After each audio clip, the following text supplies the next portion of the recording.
Mister, every time you left, you made my mommy cry.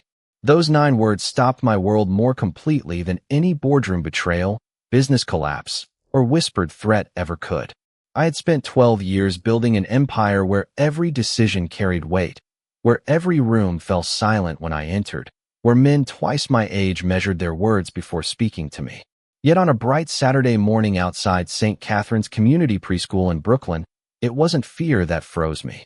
It was a little girl no taller than my waist wearing pink sneakers decorated with tiny glittering stars. I had come for a routine charity visit, nothing more.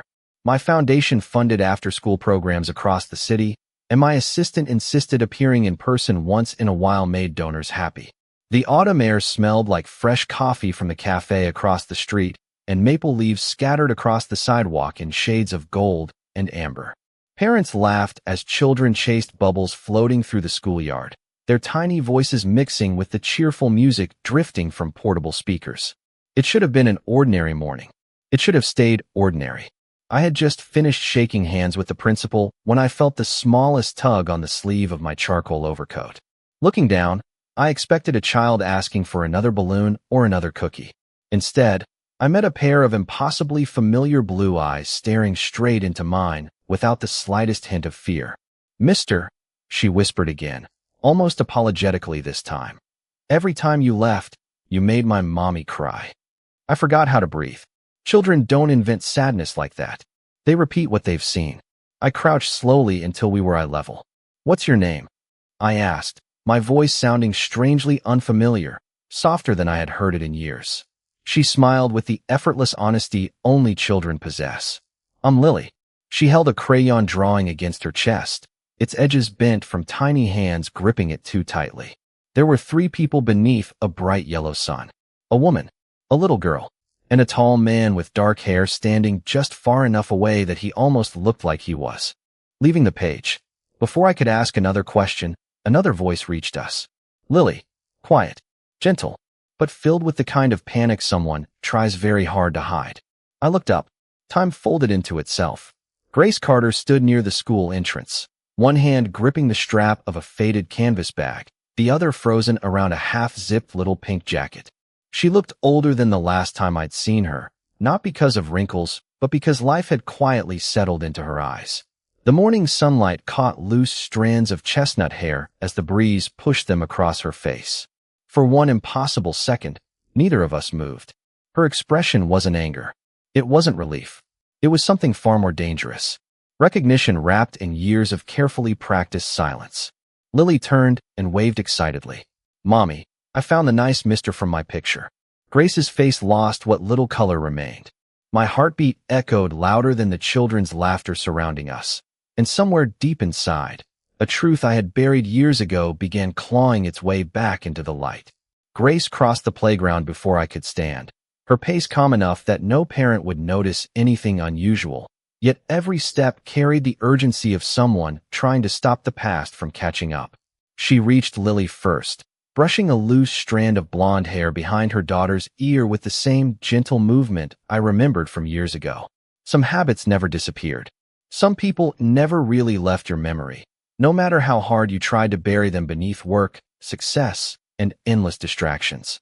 Thank you for talking to her, Grace said politely, refusing to look directly into my eyes. Her voice was steady, almost rehearsed, the kind of voice someone develops after spending years pretending everything is perfectly fine. Lily likes meeting new people. Lily frowned immediately. But Mommy, he is not new. Grace's fingers paused against the zipper of the little pink jacket. For the briefest second, I saw fear flash across her face before it disappeared behind another careful smile. Sweetheart, she said softly, I think you are mistaken. The little girl shook her head so hard that her ponytail bounced against her shoulders. No, I am not. I know him. She looked up at me again with complete innocence. I have seen your picture before. My heartbeat stumbled. Grace inhaled sharply, almost too quietly for anyone else to notice. Around us, children continued laughing as bubbles drifted through the crisp October air. Parents chatted about weekend soccer games and grocery shopping, while volunteers handed out apple cider in paper cups. The ordinary world kept moving, completely unaware that mine had just tilted beneath my feet. Lily, Grace said more firmly. Go help Mrs. Harper with the pumpkin painting table, please. The little girl hesitated before nodding. She hugged the drawing against her chest and skipped away, stopping halfway across the yard to wave at me with an enormous smile. I raised my hand automatically.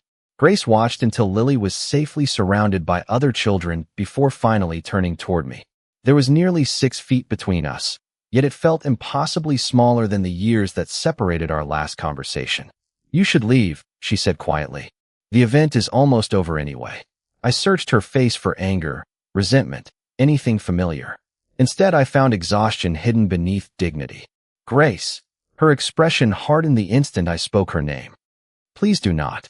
Those 3 words carried more weight than shouting ever could. You are here because of your foundation. That is all this needs to be. I glanced toward Lily again. She was laughing now, holding up a paper pumpkin covered in bright orange paint. She looked completely carefree, completely loved. But one question refused to leave my mind. How does she know me? Grace looked toward the school building instead of answering. A school bell rang softly inside, followed by children's excited footsteps echoing through the hallway. Children remember strange things, she replied. Sometimes they imagine stories that adults cannot explain. That was not imagination. Silence settled between us. A cool breeze carried the scent of cinnamon from the refreshment table, and dry leaves rolled across the concrete between our shoes. Grace closed her eyes for one long second before opening them again. They glistened in the morning light, but no tears fell. Some truths are kinder when they stay buried. Vincent. She adjusted the strap on her canvas bag and took one careful step backward. Please let us keep our peace. Then she turned and walked toward Lily, leaving me standing in the middle of the playground with a question that refused to let go and the growing certainty that the little girl with familiar blue eyes had just opened a door neither of us could ever close again. Grace disappeared into the crowd of parents before I could stop her, but my feet refused to move toward the waiting black SUV parked across the street. My assistant approached with my schedule already open on her tablet, reminding me about a luncheon in Midtown and 2 investor meetings before sunset. I barely heard a single word. Cancel everything afternoon, I said quietly. She looked surprised because I had not canceled an afternoon in almost 6 years, but she nodded without asking questions. People around me had long ago learned that when my voice became calm, my mind was somewhere far more complicated than business. I remained near the edge of the playground while pretending to admire the school's new community garden. The principal thanked me again for the donation, volunteers smiled for photographs, and local reporters packed away their cameras one by one. Slowly, the crowd began to thin. Children climbed into family cars, waving through open windows as parents buckled them into booster seats. Grace and Lily were among the last to leave. Grace was helping fold small plastic tables while Lily sat alone on a wooden bench swinging her legs and humming a song I did not recognize. Without thinking, I walked closer. Hi again, I said gently. Lily looked up and smiled as though we had been friends for years. You stayed. I guess I did. She scooted over on the bench and patted the empty space beside her. You can sit if you want. I smiled despite myself and sat carefully, leaving enough room so she would not feel crowded. The afternoon sun filtered through the oak trees above us, scattering patches of warm light across the sidewalk. Somewhere nearby, wind chimes sang softly in the breeze. Did you have fun today? I asked. Yes. Mommy likes it when I paint because it makes me messy instead of sad. The answer caught me off guard. Instead of sad. Lily nodded as though she had explained something perfectly normal. Sometimes Mommy sits by the window after I go to bed. She traced tiny circles across the bench with one finger. She holds a picture and smiles first. Then she cries a little. My chest tightened. Does she tell you why? Lily shrugged. She says grown-ups miss people too. Her words were simple, spoken with the effortless honesty only a 5-year-old could manage. One time I asked if the man in the picture was coming home. She looked directly into my eyes again, those familiar blue eyes searching my face with quiet curiosity. She said good people get lost sometimes. A cold breeze swept through the playground, carrying a handful of golden leaves between us. I suddenly realized my hands had tightened around the edge of the bench. Have you seen that picture? I asked carefully. Yes. She smiled. The man has the same eyes you do. My heart skipped so violently that I almost forgot to breathe. Before I could ask another question, Grace called from across the parking lot. Lily, sweetheart, we need to go. Lily jumped off the bench, but stopped halfway to her mother. She turned back, ran toward me again, and reached into the pocket of her little pink jacket. I almost forgot. She placed a folded sheet of construction paper into my hand. I made this for you because Mommy says everybody deserves something kind. Then she hurried away before I could unfold it. I watched Grace open the passenger door of an older blue Honda Civic while Lily climbed inside, still waving through the window until the car disappeared around the corner. Only then did I slowly open the folded drawing. 3 people stood beneath the same bright yellow sun I had seen earlier. This time the man was no longer walking away. He was standing beside the woman and the little girl, all 3 holding hands. Across the top, written in uneven crayon letters, were 5 words that made the afternoon suddenly feel much colder. Welcome home, Mr. Vincent. I did not drive back to Manhattan right away. Instead, I sat alone inside the parked SUV with the folded drawing resting on the passenger seat, staring at 5 uneven crayon words that refused to make sense. Welcome home, Mr. Vincent. Nobody had called me home in longer than I cared to remember. My penthouse overlooked the skyline. My offices occupied the top floors of 3 buildings. I owned properties across the country, yet none of those places had ever felt like home. I reached for my phone and dialed the only person I trusted with questions I could not ask anyone else. Daniel, I said as soon as he answered. I need you to pull every file we still have from 12 years ago. Silence filled the line for a moment. Grace Carter, he finally asked. I closed my eyes. Everything. Daniel had worked beside me since we were both in our 20s. He knew which names I never spoke unless they still mattered. I thought those files were closed, he said carefully. So did I. By early evening, I was sitting in my private office overlooking the Hudson River. The floor-to-ceiling windows reflected the orange glow of the setting sun, while untouched coffee cooled beside my desk. Daniel entered carrying 2 archive boxes and a slim leather folder covered with a thin layer of dust. This is all we kept, he said. Most of the records were boxed after the investigation ended. Investigation. Even hearing the word left an uncomfortable weight in my chest.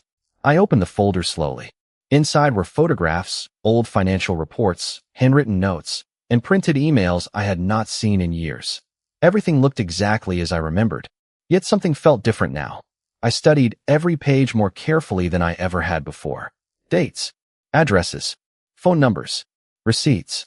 Small details that once seemed insignificant suddenly demanded my attention. One receipt caught my eye. Grace had purchased a one-way bus ticket 3 days before she disappeared from my life. According to everything I had believed, she had left without saying goodbye, without giving us a chance, without looking back. But the receipt had never been used. The ticket number remained unscanned. Daniel, I said quietly. He stepped closer. Did anyone ever verify that she actually boarded that bus? He frowned and adjusted his glasses before checking another page. According to the report, no.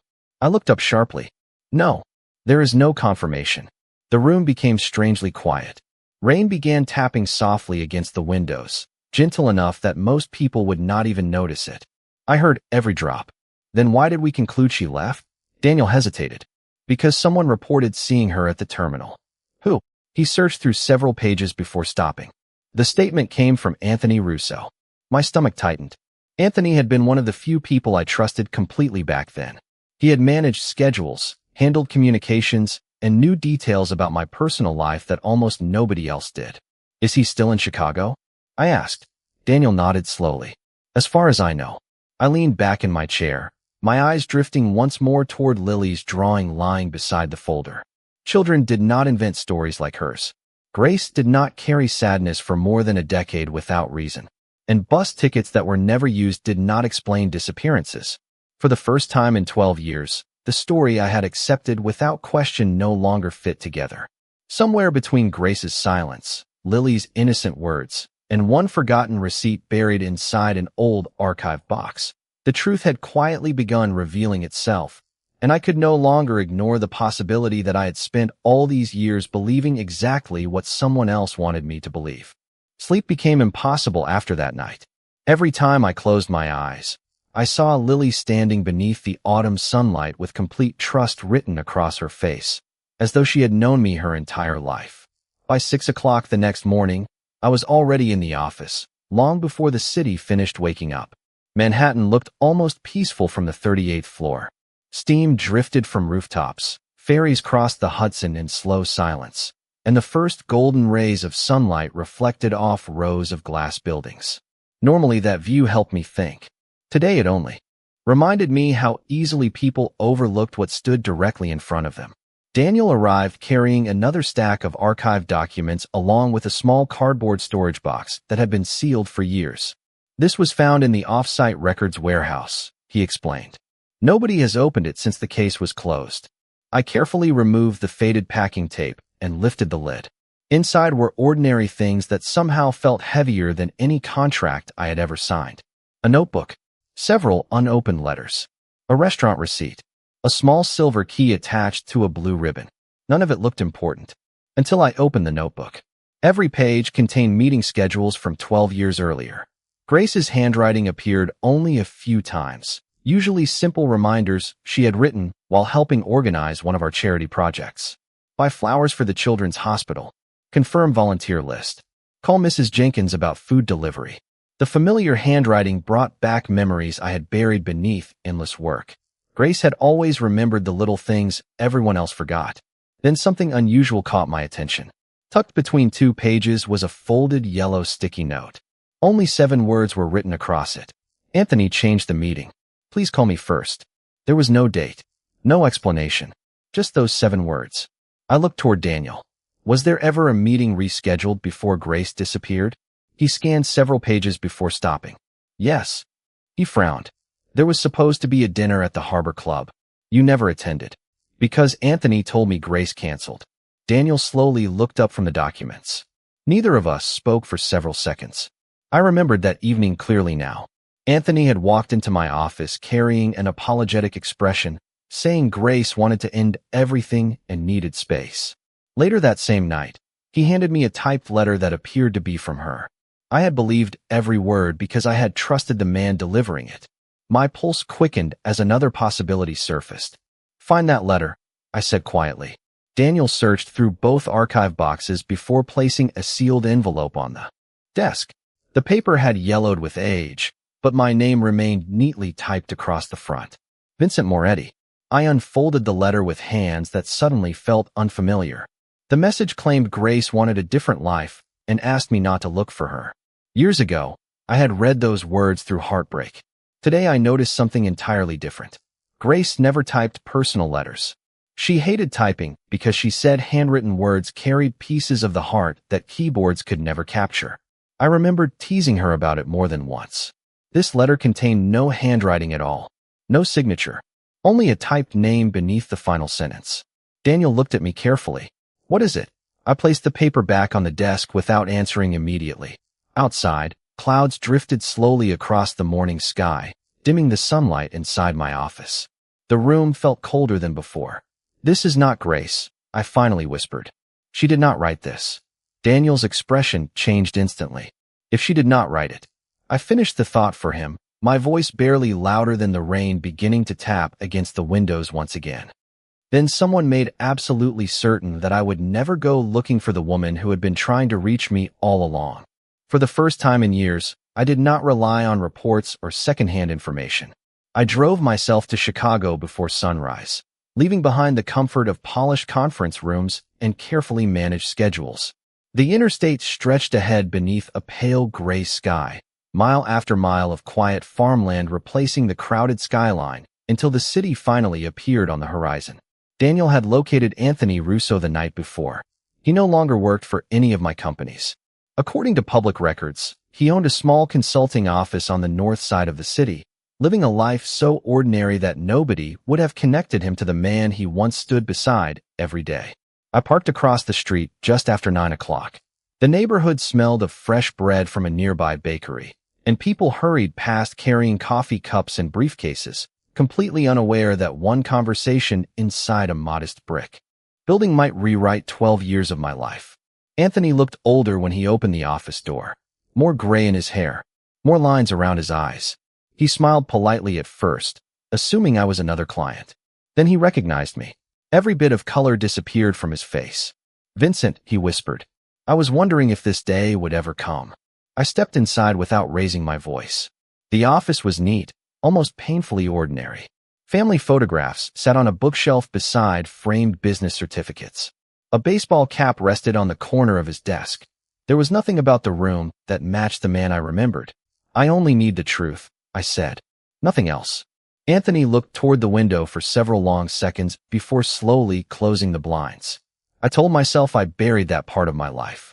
"You buried mine too." He lowered his head. "Yes."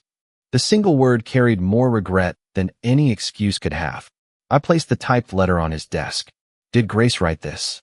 Anthony did not even pretend to examine it. "No." The answer came so quickly that it stole the air from the room. "Who did?" He swallowed hard before meeting my eyes. "I did." Silence settled between us. Outside, a city bus stopped at the corner, its brakes hissing softly before pulling away again. Somewhere down the block, a church bell rang once. Life continued as though nothing extraordinary had happened. Inside that small office, everything changed. "Why?" I asked quietly. Anthony rested both hands on the edge of his desk, as though he suddenly needed something to keep himself standing. "Because I believed I was protecting you." I stared at him without speaking. "Back then," he continued, "every decision you made became larger than yourself. You were expanding your companies. Powerful investors were watching every move. Some people believed Grace made you vulnerable because she reminded you there was more to life than work." I shook my head slowly. "That was never a reason." "Not to you." His voice cracked for the first time. "But others convinced me that if she stayed, you would eventually walk away from everything you had built." I felt my heartbeat growing heavier with every sentence. "So you decided for me." Anthony nodded once, unable to deny it. "I intercepted her calls. I changed your meetings. I told each of you what I knew would keep you apart. I thought time would make both of you forget." My throat tightened. "She tried to reach me?" He closed his eyes. "More times than you will ever know." I looked away, unable to process the weight of those words. 12 birthdays. 12 Christmas mornings. 12 years of silence built not by fate, but by one man's terrible decision.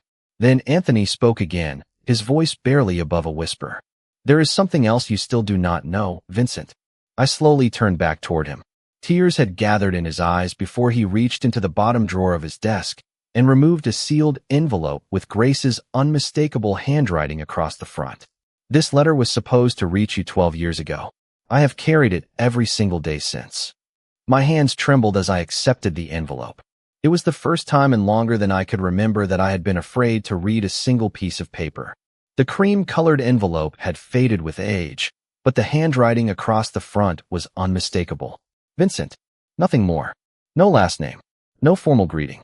Just my name written with the looping letters I had watched Grace scribble across grocery lists, birthday cards, and little notes she used to leave inside my jacket pocket before early morning meetings.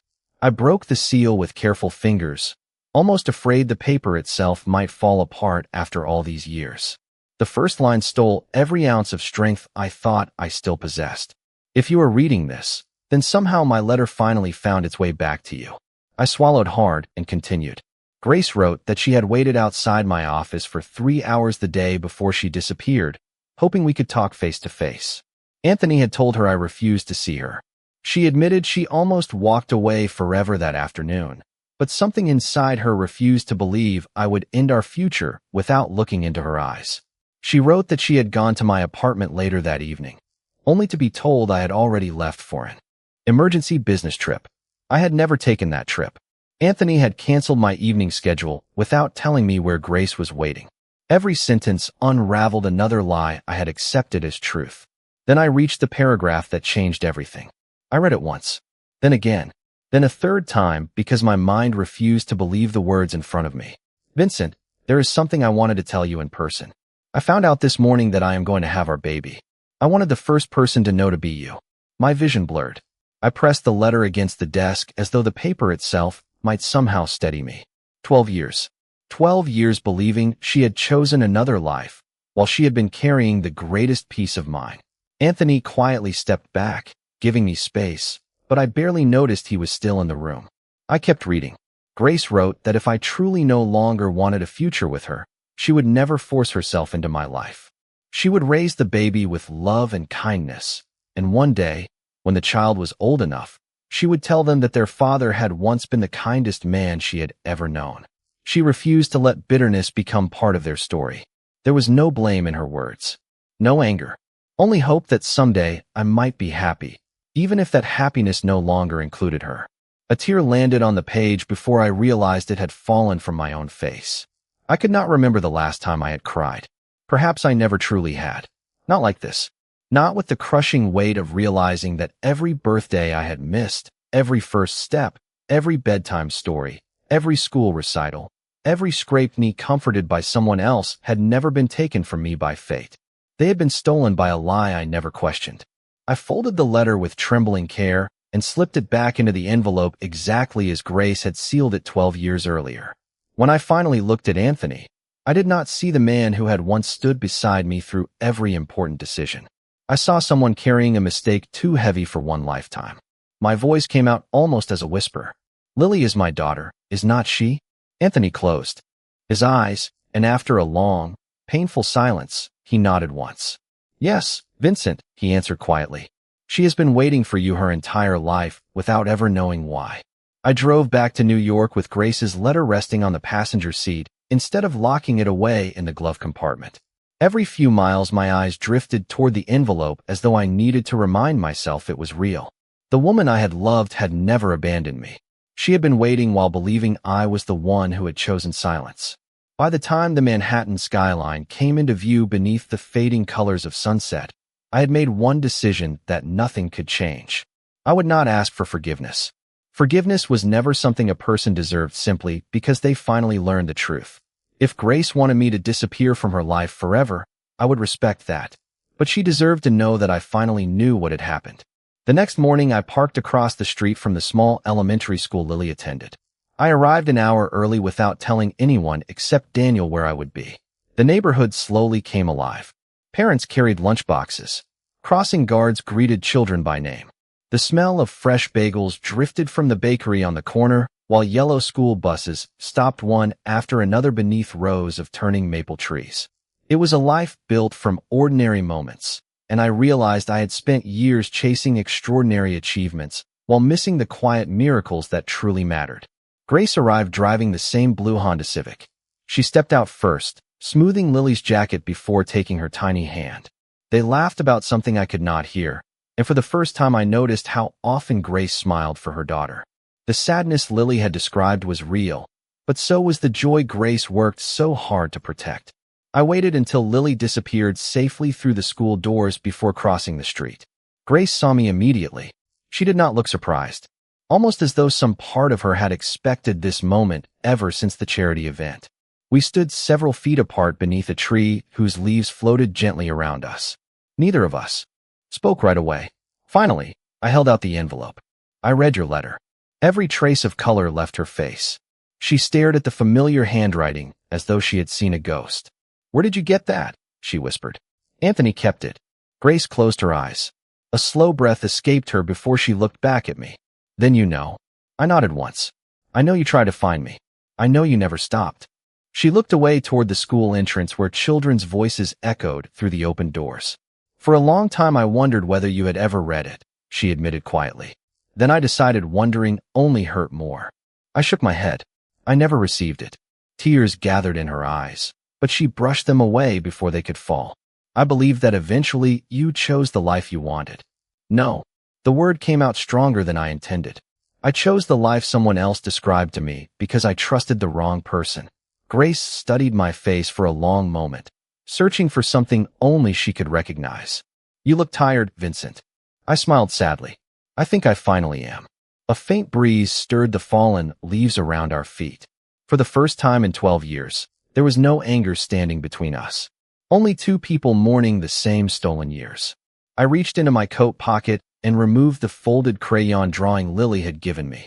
The edges had softened from being carried everywhere since that Saturday. Grace recognized it instantly and smiled through tears. She drew that after asking what a family looked like, she said softly. I looked down at the picture of three people holding hands beneath a bright yellow sun. I cannot change the years I missed, I whispered. But if you ever allow it, I would like to spend the rest of my life earning the chance to deserve the place she already saved for me in that drawing. The first Saturday in December arrived with the season's first light snowfall. Tiny white flakes drifted through the air, settling across rooftops and turning the neighborhood into the kind of quiet scene people usually saw only on greeting cards.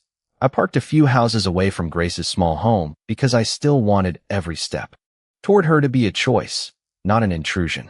We had spoken many times since that morning outside the school, sometimes over coffee while Lily colored beside us, sometimes during school concerts where I quietly sat in the last row, sometimes during long walks through the park where Grace slowly shared pieces of the years we had lost.